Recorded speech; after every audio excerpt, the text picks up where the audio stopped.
On a choisi une orientation, c'est d'aller à la rencontre des plus pauvres. À chaque fois qu'il y a un paiement de RSA en début de mois, on se présente à la poste avec des petits papiers. Si vous avez des problèmes, on peut vous accompagner pour accéder à vos droits.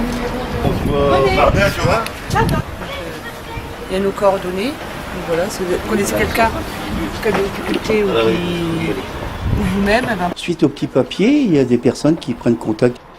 On leur force pas la main, on leur demande s'ils veulent qu'on l'aide.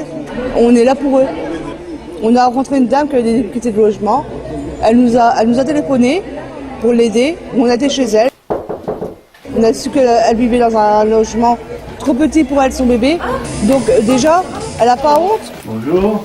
Là, ça fait quoi, 3 semaines, là, j'ai demandé de remettre le chauffage. As-tu fait une demande de logement? Ouais. Oui. T'as ton numéro? Oui, je l'ai. On va faire un dossier de droit logement opposable. Si jamais vous avez des soucis, des trucs comme ça, pour remplir, on vous donnera un coup de main. Je vais téléphoner à la mairie, je vais interpeller la personne du logement.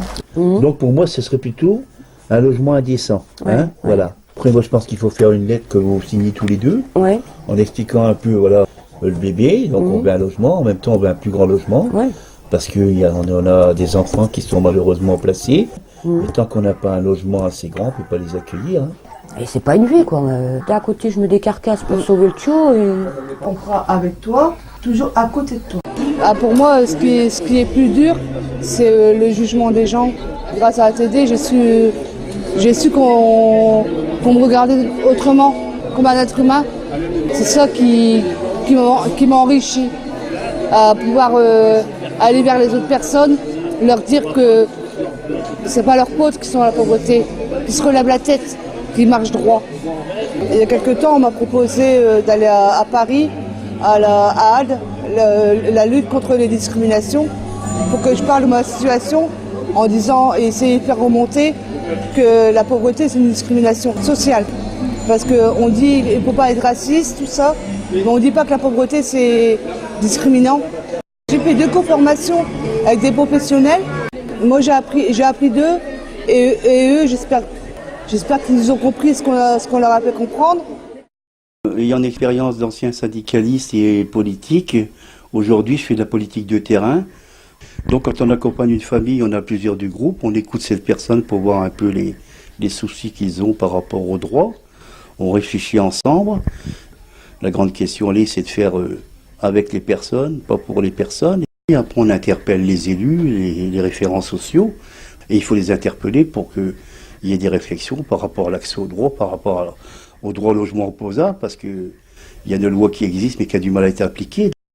Quand on a fait un dossier d'allo et puis qu'on sait que la famille est à logement, on est content. Je pense que, même y compris si on accompagne une famille et puis qu'on n'arrive pas à régler le problème, TD Carmonde, on reste toujours en contact avec la famille, on ne la laisse pas tomber. Dans le groupe local, on a une quinzaine de personnes. On essaie ensemble de défendre la dignité et l'accès aux droits, parce que c'est important de se battre pour les droits de tous. Il y a des personnes qui viennent jamais aux réunions parce qu'ils ont la vie difficile. Pour moi, ce qui est important, c'est quand les personnes ne sont pas venues à la réunion, c'est de leur porter le compte-rendu, de le discuter avec eux, de leur faire comprendre qu'ils font partie du groupe et prendre de leurs nouvelles.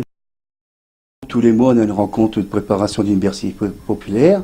On le fait dans une famille parce que c'est plus convivial. Ça permet de se battre pour l'accès aux droits et de permettre aux personnes les plus fragiles à apprendre à prendre la parole et à pouvoir s'exprimer. Dans le temps, j'arrivais pas à aller à la caisse d'allocation familiale ou à l'école de mes enfants. Je disais à ma classe familiale qui parlait à ma place parce que moi, je n'oserais pas parler. Maintenant, j'ai plus peur de parler. Ça m'a donné des forces pour me tenir debout.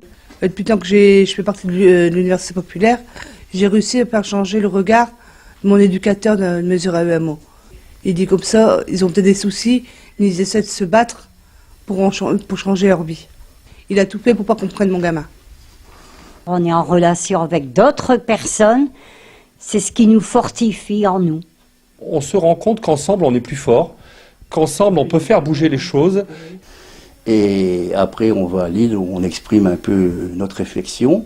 Quand on se rend compte de la force, de la puissance des témoignages et de la façon effectivement dont il reste debout, fort et fier, moi je dis bravo, je dis respect.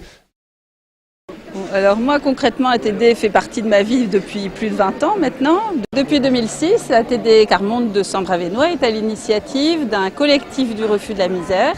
Il y a maintenant une quinzaine d'associations très diverses, aussi bien la CIMAD, le Secours catholique, ATTAC, qui se réunissent tous les 6 semaines environ. Je coordonne l'action de ce collectif. On a mené des actions aussi bien envers le logement que donner la parole aux plus exclus. Et en ce moment, précisément, on mène une action sur l'eau. Et du coup, on a écrit aux élus. L'ensemble des associations est signataire d'une lettre où on réclame un prix plus juste pour l'eau et une accessibilité de l'eau à tous. Mon mari, il n'est pas ancré dans ATD, mais il se bat aussi comme moi tous les jours. Le droit à la santé, le droit à la famille. On se bat tous les jours pour qu'on arrête de mettre des étiquettes dans le dos.